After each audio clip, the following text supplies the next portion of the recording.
മഞ്ഞൾ വിരിഞ്ഞ പൂവിൻ്റെ ഏറ്റവും പുതിയ വിശേഷങ്ങളിലേക്ക് എല്ലാവർക്കും സ്വാഗതം. മല്ലികാമ ഒന്നുകൊണ്ടും പേടിക്കേണ്ട, പോലീസ് അന്വേഷിച്ച് ഇറങ്ങിക്കഴിഞ്ഞു. പോലീസ് മാത്രമല്ല, ബോംബ് സ്ക്വാഡിലെ പരിശീലനം കിട്ടിയ നായയെയും ചിത്തുമോളെ കണ്ടുപിടിക്കാൻ ഇറക്കിയിട്ടുണ്ടെന്നൊക്കെ ഷാജി പറയുമ്പോൾ നായയൊക്കെ ഉള്ളത് നല്ലതാ, മണം പിടിച്ച് ചെല്ലാലോ എന്ന് പറയുന്നുണ്ട് കേട്ടോ മല്ലികാമ. അതാണ് പോലീസിന്റെ പ്ലാൻ. ചിത്തുമോളെ അവസാനം കണ്ടു എന്ന് പറയുന്ന സ്ഥലത്ത് നിന്ന് നായ അന്വേഷിക്കാൻ തുടങ്ങും. ബോംബ് സ്ക്വാഡിലുള്ള നല്ല പരിശീലനം കിട്ടിയ നായയാണ്, എന്തെങ്കിലും ഒരു തുമ്പ് കിട്ടാതിരിക്കില്ലെന്നാ പോലീസ് പറയുന്നതെന്നൊക്കെ ഷാജി പറയുമ്പോൾ അപ്പൊ ചിത്തുവിനെ കാണാതായി എന്ന വാർത്ത ഫ്ലാഷ് ആയിക്കോട്ടെ എന്നാണോ എന്ന് ചോദിക്കുന്നുണ്ട് മല്ലികാമ.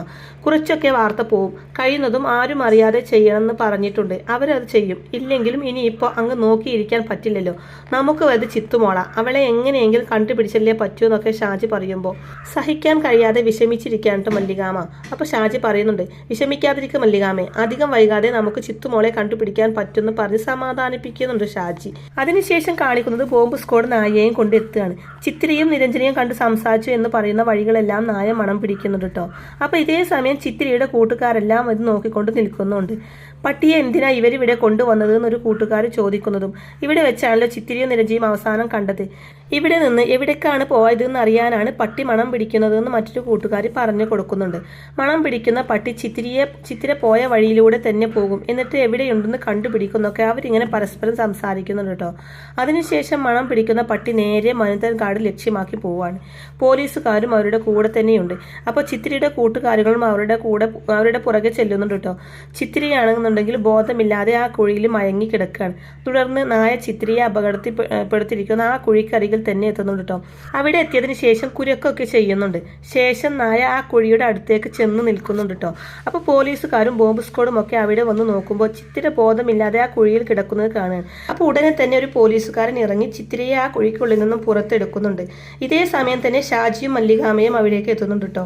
മല്ലികാമയാണെങ്കിൽ ചിത്തൂന്ന് വിളിച്ചുകൊണ്ട് ചിത്തിരയുടെ അടുത്തേക്ക് ഓടിച്ചെല്ലുകയാണ്. എന്നിട്ട് ചിത്തിരയെ ചേർത്ത് പിടിക്കുന്നുണ്ട് കേട്ടോ. ചിത്തിരക്കാണെങ്കിൽ അച്ഛമ്മയെന്ന് വിളിക്കാനൊന്നും പറ്റുന്നില്ല. ചിത്തിര വിളിക്കാനൊക്കെ ശ്രമിക്കുന്നുണ്ടെങ്കിലും സൗണ്ട് അങ്ങ് പുറത്തേക്ക് വരുന്നില്ല. അപ്പൊ മല്ലികാമ പറയുന്നുണ്ട്, പേടിച്ചിട്ടാണ് ശബ്ദം കിട്ടാത്തത്, എന്തായാലും നിന്നെ തിരിച്ചു കിട്ടിയില്ലേ, അത് തന്നെ വലിയ ആശ്വാസം എന്ന് പറഞ്ഞുകൊണ്ട് ചിത്തിരയെ ചേർത്ത് പിടിക്കാനുണ്ട് മല്ലികാമ. തുടർന്ന് നായ വീണ്ടും അവിടെ നിന്നും ഓടുന്നത് കാണുമ്പോൾ എന്തിനാ പട്ടി വീണ്ടും ഓടുന്നത് എന്നൊരു കൂട്ടുകാരി ചോദിക്കുമ്പോൾ ഇത് പ്രതിയെ കണ്ടുപിടിക്കാനുള്ള ഓട്ടാണ്, ചിത്തിരിയെ അപകടത്തിൽപ്പെടുത്തിയിരിക്കുന്ന പ്രതിയെ കണ്ടുപിടിക്കാനുള്ള ഓട്ടാണെന്നൊക്കെ അവരിങ്ങനെ പരസ്പരം സംസാരിക്കുന്നുണ്ട് കേട്ടോ.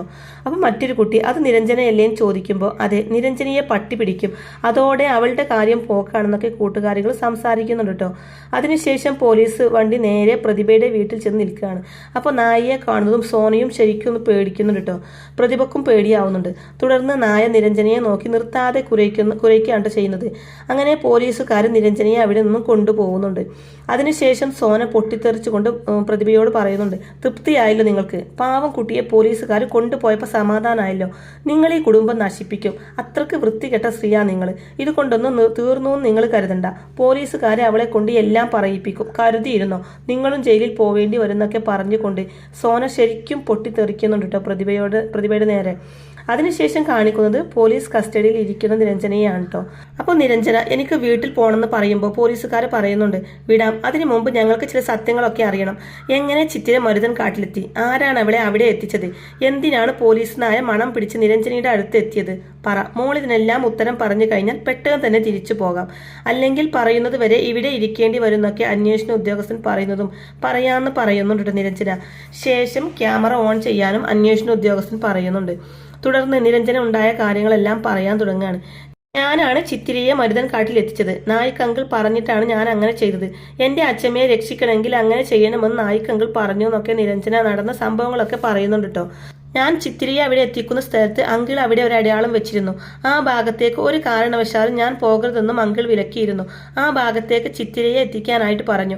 അങ്ങനെ എത്തിച്ചതിന് ശേഷമാണ് ചിത്തിര കുഴിയിലേക്ക് വീണത് എന്നുള്ള കാര്യങ്ങളൊക്കെ പറയുന്നുണ്ട് നിരഞ്ജന. തുടർന്ന് ചിത്തിര കുഴിയിൽ വീണപ്പോൾ രക്ഷപ്പെടുത്തണമെന്ന് മോൾക്ക് തോന്നിയില്ലേന്ന് അന്വേഷണ ഉദ്യോഗസ്ഥർ ചോദിക്കുമ്പോൾ തോന്നി, പക്ഷേ അങ്കിൾ സമ്മതിച്ചില്ല എന്നും പറയുന്നുണ്ട് നിരഞ്ജന. ഈ വിവരം അങ്കിളിനെ കൂടാതെ വേറെ ആർക്കെങ്കിലും അറിയോന്ന് ചോദിക്കുമ്പോൾ അച്ഛമ്മക്ക് അറിയായിരുന്നോ എന്ന് പറയുന്നുണ്ട് നിരഞ്ജന. അപ്പൊ ഇത് കേൾക്കുന്ന ഉദ്യോഗസ്ഥൻ പ്രതിഭാ മേഡത്തിനോന്ന് ചോദിക്കുമ്പോൾ അതേന്ന് പറയുന്നുണ്ട് നിരഞ്ജന. തുടർന്ന് മോൾ തൽക്കാലം ഇവിടെ തന്നെ ഇരിക്കും, ഇനിയുള്ള കാര്യങ്ങൾ എന്താണെന്ന് ഞാൻ അറിയിക്കാമെന്ന് ഉദ്യോഗസ്ഥർ നിരഞ്ജനയോടായിട്ട് പറയുന്നുണ്ട് കേട്ടോ. പിന്നീട് കാണിക്കുന്നത് മല്ലികാം പറയുന്നുണ്ട്, അപ്പൊ എല്ലാം നമ്മൾ ഉദ്ദേശിച്ച പോലെ തന്നെയാണ്. നിരഞ്ജന ഒരു ഉപകരണം മാത്രമായിരുന്നു. ഇതെല്ലാം ആസൂത്രണം ചെയ്തത് അവളായിരുന്നു. ആ പ്രതിഭ അല്ലേ എന്ന് ചോദിക്കുമ്പോൾ പ്രതിഭ മാത്രമല്ല ആ നായിക്കും എന്ന് പറയുന്നുണ്ട് ഷാജി. രണ്ടിനെയും പിടിച്ച് അകത്തിടുകയാണ് വേണ്ടത്. ഇനി ഒരു ദയയും കാണിക്കേണ്ട ആവശ്യമില്ല മല്ലികാമേ, നിരഞ്ജനിയുടെ മൊഴി മാത്രം മതി രണ്ടിനെയും പൊക്കി അകത്തിടാൻ എന്നൊക്കെ ഷാജി ഇങ്ങനെ പറയുമ്പോൾ അത് വേണ്ടാന്ന് പറയുന്നുണ്ട് മല്ലികാമ. ഇനിയും ക്ഷമിക്കണം എന്നാണോ മല്ലികാമ പറയുന്നത് എന്ന് ചോദിക്കുമ്പോൾ അതെ ക്ഷമിക്കണം, അതാണ് എന്റെ തീരുമാനം എന്ന് പറയുന്നുണ്ട് മല്ലികാമ. അപ്പൊ ഷാജി പറയുന്നുണ്ട്, നമ്മളെ ആരെങ്കിലുമാണ് ഉപദ്രവിച്ചിരുന്നതെങ്കിൽ അത് പോട്ടെ എന്ന് വെക്കാമായിരുന്നു. ഇതിപ്പോ ചിത്തുമോളെ അല്ലേ, നമ്മൾ എന്ത് മാത്രം ടെൻഷൻ അടിച്ചു. ഭാഗ്യം കൊണ്ടാണ് ഒരു പരിക്കും കൂടാതെ മോളെ നമുക്ക് തിരിച്ചു കിട്ടിയത്. ആ സ്ഥിതിക്ക് അവരെ വെറുതെ വിടണോ? വെറുതെ വിടുന്നതിനോട് എനിക്ക് യോജിപ്പില്ല. തെറ്റ് ചെയ്തവർ ആരായാലും അവർ ശിക്ഷിക്കപ്പെടണം. നിയമത്തിന്റെ വഴിക്ക് പോട്ടെ. കുറ്റം ചെയ്തവർ എത്ര വലിയ ഉന്നതനായാലും മുഖം നോക്കാതെ നടപടിയെടുക്കണം. ഇതൊക്കെയല്ലേ മല്ലികാമയെ നമ്മൾ ഉയർത്തിപ്പിടിച്ച മുദ്രാവാക്യങ്ങൾ. എന്നിട്ടും മല്ലികാമ തന്നെ അത് തെറ്റിച്ചാലോ എന്ന് ഷാജി ചോദിക്കുമ്പോൾ ചിത്തിര പറയുന്നുണ്ട്, അച്ഛമ്മ വെറുതെ ഒന്നും പറയില്ല ഷാജി അങ്കിളെ.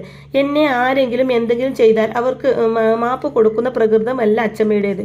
ഇതിന് വേറെ എന്തോ ഒരു കാരണമുണ്ട്. അത് അച്ഛമ്മയ്ക്ക് മാത്രമേ അറിയൂ എന്ന് പറയുന്നുണ്ട് ചിത്തിര. അപ്പോൾ അത് കേട്ട് മല്ലികാമ പറയുന്നുണ്ട്, കാരണം ലളിതമാണ്. ഒരു കാരണവശാലും നിരഞ്ജനയ്ക്ക് ഒന്നും പറ്റരുതെന്ന് എനിക്ക് നിർബന്ധമുണ്ട്. ഈ കേസിൽ 3 പ്രതികളാണ് ഉണ്ടാവുക, പ്രതിഭ, നായിക്ക്, നിരഞ്ജന. മൈനർ ആണെന്നുള്ളത് കൊണ്ട് കുറ്റപത്രത്തിൽ നിന്നും നിരഞ്ജനയുടെ പേര് ഒഴിവാക്കാൻ പറ്റത്തില്ല. അവർക്കെതിരെയുള്ള ചാർജുകളുടെ വിചാരണ ജുവനൈൽ കോടതിയിൽ നടക്കും. ഈ കേസിൽ നിരഞ്ജനയെയും കോടതി ശിക്ഷിക്കുമെന്ന് ഉറപ്പാം. അപ്പോൾ നിരഞ്ജനയും അകത്താകും. ജുവനൈൽ ഹോമിലേക്ക് ആ കുട്ടിക്ക് പോകേണ്ടി വരും. അത് വേണ്ട, പാവം കുട്ടി. ആ കുട്ടി എന്തറിഞ്ഞു? ഇതെല്ലാം ആ കുട്ടിയെ കൊണ്ട് ചെയ്യിച്ചതല്ലേ. അതിന്റെ പേരിൽ ആ കുഞ്ഞിനൊരു ജയിൽ വാസം വേണ്ട ഷാജി. എനിക്ക് അതിനോട് താല്പര്യമില്ല എന്നൊക്കെ പറയുന്നുണ്ട് മല്ലികാമ. അപ്പൊ അത് കേട്ട് ഷാജി പറയുന്നുണ്ട്, അത് ശരിയാ, ഇതിലിങ്ങനെ ഒരു പ്രശ്നമുണ്ട്. കുട്ടിയെ ഒഴിവാക്കിക്കൊണ്ട് കേസ് നിൽക്കുകയുമില്ല. ആ സ്ഥിതിക്ക് നമ്മുടെ മുമ്പിൽ കേസ് വേണ്ടെന്ന് വെക്കാതെ വേറെ വഴിയില്ല എന്ന് ഷാജിയും പറയുന്നുണ്ട് കേട്ടോ. അതുകൊണ്ടാണ് ഞാൻ പറഞ്ഞത് വേണ്ടാന്ന്. പക്ഷേ ഇത് ഞാൻ മറക്കില്ല ഷാജി. വേറെ ഒരവസരം കിട്ടും, അല്ലെങ്കിൽ ഞാൻ ഉണ്ടാക്കും. പ്രതിഭയും നായിക്കും ഈ 2 പേരും ഉപ്പ് തിന്നവരാണ്. അവർ വെള്ളം കുടിച്ചേ മതിയാകൂ. ഞാൻ കുടിപ്പിക്കുമെന്ന് തീർത്ത് പറയുന്നുണ്ട് മല്ലികാമ. അതിനുശേഷം കാണിക്കുന്നത് നിരഞ്ജന അച്ഛമ്മയെന്നും വിളിച്ചുകൊണ്ട് പ്രതിഭയുടെ മുമ്പിലേക്ക് ഓടി വരികയാണ് കേട്ടോ. അപ്പൊ നിരഞ്ജനയെ കാണുന്നതും സന്തോഷം കൊണ്ട് എന്റെ മോളെ അവർ വിട്ടോന്നും പറഞ്ഞുകൊണ്ട് സന്തോഷത്തോടെ ചേർത്ത് പിടിക്കുന്നുണ്ട് പ്രതിഭ. തുടർന്ന് പറയുന്നുണ്ട്, ഇപ്പോഴാണ് ശ്വാസം നേരെ വീണത്. പോലീസുകാർ തിരിച്ചും മറിച്ചും ചോദിച്ചു കാണുമല്ലേ, അച്ഛമ്മക്കറിയാം നീ ഒന്നും പറയില്ലെന്ന്. മിടുക്കി കുട്ടികളായാൽ ഇങ്ങനെ വേണമെന്നൊക്കെ പ്രതിഭ പറയുന്നതും ഞാനെല്ലാം പറഞ്ഞു അച്ഛമ്മേ.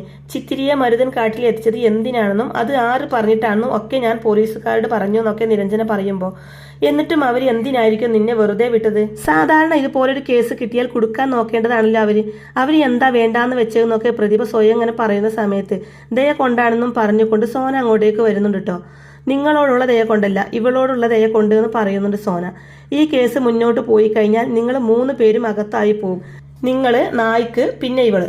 പിന്നെ നായിക്കും നിങ്ങളും അകത്തായാൽ മല്ലികാമയ്ക്കൊരു പ്രശ്നവുമില്ല. ഇവള് കൊച്ചുകുട്ടിയില്ലേ, ദുർഗുണ പരിഹാര പാഠശാലയിൽ അയച്ച് വെറുതെ എന്തിനാ ഇവളുടെ ഭാവി കളയുന്നത്? അതുകൊണ്ടാണ് ആ കേസ് ഫയൽ ക്ലോസ് ചെയ്യാൻ തീരുമാനിച്ചത് എന്ന് പറയുന്നുണ്ട് സോന. ഇതൊക്കെ കേട്ടിട്ടും പ്രദീപ് ഒരു കൂസലുമില്ലാതെ നീ ഇതൊക്കെ എങ്ങനെ അറിഞ്ഞു എന്ന് ചോദിക്കുമ്പോൾ മല്ലികാമ എന്നെ വിളിച്ചിരുന്നു എന്ന് സോന പറയുന്നതും ഓ നിനക്ക് ഇപ്പോഴും അവളുമായിട്ട് കണക്ഷൻ ഉണ്ടല്ലേ എന്ന് പ്രതിഭ ചോദിക്കുന്നതും നിങ്ങൾ ആര് പറഞ്ഞാലും അത് വേണ്ടെന്ന് വെക്കാൻ ഞാൻ തയ്യാറല്ല. ഇത്തവണ ഈ കുഞ്ഞിന്റെ പേര് പറഞ്ഞ് രക്ഷപ്പെട്ടു എന്ന് കരുതി എല്ലാ തവണയും അത് പറ്റണമെന്നില്ല. ഇങ്ങനെ പോയാൽ അധികം വൈകാതെ നിങ്ങളുടെ കയ്യിൽ വിലങ്ങ് വീഴുന്നൊക്കെ സോന പറയുമ്പോൾ എന്നെ വിലങ്ങ് വെച്ച് പോലീസുകാർ കൊണ്ടുപോവാൻ നിനക്ക് വലിയ ആഗ്രഹമുണ്ടെന്ന് എനിക്കറിയാം. പക്ഷേ കാത്തിരിപ്പ് വെറുതെ ആകത്തുള്ളൂ. അവളിടുന്ന ഓരോ കുരുക്കും ഞാൻ അഴിക്കും. അവൾ എന്റെ അടുത്തേക്കാണ് വന്നുകൊണ്ടിരിക്കുന്നതെന്ന് എനിക്ക് നന്നായിട്ടറിയാം. നിൽക്കാനുള്ള ഗ്രൗണ്ട് ഒരുക്കിയിട്ട് തന്നെയാടി ഞാൻ ഈ കളിക്കിറങ്ങിയിരിക്കുന്നത്. അത്ര പെട്ടെന്നൊന്നും എന്നെ കൊടുക്കാൻ കഴിയില്ലെന്ന് നീ അവളോട് പറഞ്ഞേക്ക് എന്നൊക്കെ പ്രതിഭ പൊട്ടിത്തെറിച്ച് പറയുമ്പോൾ അതൊക്കെ നേരിട്ട് പറഞ്ഞാൽ മതി. നിങ്ങളെ നേരിട്ട് കാണാനിരിപ്പുണ്ട് മല്ലികാമ എന്ന് സോന പറയുന്നത് കേട്ട് ശരിക്കും പേടിക്കുന്നുണ്ട് പ്രതിഭ. എന്നിട്ട് പറയുന്നുണ്ട് എനിക്കൊന്നും കാണണ്ട അവളെ എന്ന് പറയുന്നതും പെട്ടെന്ന് തന്നെ പ്രതിഭയുടെ ഫോണിലേക്ക് ഒരു കോള് വരികയാണ്. നിരഞ്ജനയോട് ആരാണ് വിളിക്കുന്നതെന്ന് നോക്കാൻ പറയുമ്പോൾ നിരഞ്ജന ഫോൺ എടുത്ത് നോക്കി മല്ലിക കോളിംഗ് എന്ന് പറയുന്നതും ഇവളെന്തിനാ എന്നെ വിളിക്കുന്നത്? ഞാനൊന്നും എടുക്കുന്നില്ല, മനുഷ്യനെ വെറുപ്പിക്കാനായിട്ട് എന്നൊക്കെ പിറുപിറുത്ത് കൊണ്ട് നിൽക്കുമ്പോൾ എടുക്കുന്നതാണ് നല്ലത്, അല്ലെങ്കിൽ പോലീസിനെ കൊണ്ട് വിളിപ്പിക്കുന്ന സോന പറയുന്നുണ്ടെങ്കിലും പ്രതിഭ പിറുപിറുപ്പോടെ പറയുന്നുണ്ട് പിന്നെ ഒരു പോലീസ്, ഈ പോലീസിനെ കണ്ടാൽ പേടിക്കുന്നവളല്ലടി ഈ പ്രതിഭ എന്ന് വീമ്പ് പറയുന്നുണ്ട് കേട്ടോ പ്രതിഭ. ഒടുവിൽ മല്ലികാമയുടെ കോൾ എടുക്കുന്ന പ്രതിഭ മല്ലികാമയ്ക്ക് തന്നെ നേരിട്ട് കാണണം എന്നുള്ളതിന് സമ്മതം മൂളുന്നുണ്ട് കേട്ടോ. തുടർന്ന് സോനയോടായിട്ട് പറയുന്നുണ്ട്, അവൾക്ക് എന്നെ കാണണമെന്ന് പറഞ്ഞു, കണ്ടേക്കാം, ഞാൻ എന്തിനാ അവളെ കാണാൻ പേടിക്കുന്നത്, ഞാൻ ഒരു തെറ്റും ചെയ്തിട്ടില്ലല്ലോ എന്നൊക്കെ പറഞ്ഞ് സോനയുടെ മുമ്പിൽ അഭിനയിക്കാണ്ട് ചെയ്യുന്നത്. ഇതെല്ലാം കേട്ടുകൊണ്ട് സോനയാണെന്നുണ്ടെങ്കിൽ കഷ്ടം എന്ന് പറഞ്ഞുകൊണ്ട് അവിടെ നിന്നും പോവുകയാണ്. അതിനുശേഷം മല്ലികാമയെ കാണുന്ന പ്രതിഭ മല്ലികാമയുടെ മുമ്പിൽ താഴ്മയോട് പറയുന്നുണ്ട്, മല്ലിക, നീ എന്നെ തെറ്റിദ്ധരിക്കരുത്, ഈ സംഭവവുമായിട്ട് എനിക്ക് യാതൊരു ബന്ധവുമില്ല എന്ന് പറയുന്നതും ഉടനെ തന്നെ മല്ലികാമ, നിർത്തടി, ഇനിയും ഞാൻ നിന്നെ വിശ്വസിക്കണല്ലേ, നോക്ക്, നീ വന്ന് എൻ്റെ കാല് പിടിച്ചത് കൊണ്ടല്ല, നിരഞ്ജന വന്ന് ചിത്തിരിയുടെ കാല് പിടിച്ച് അപേക്ഷിച്ചത് കൊണ്ടാണ് പഴയതെല്ലാം മറക്കാനും മാപ്പ് തരാനും ഞാൻ തയ്യാറായത്. ചിലപ്പോൾ നീ നന്നായി പോകും എന്നൊരു പ്രതീക്ഷയും എനിക്കുണ്ടായിരുന്നു, അത് തെറ്റി, നീ നന്നാവില്ല, നിനക്ക് നന്നാവാൻ കഴിയുകയുമില്ല എന്ന് പറഞ്ഞ് പൊട്ടിത്തെറിക്കുന്നുണ്ട് മല്ലികാമ.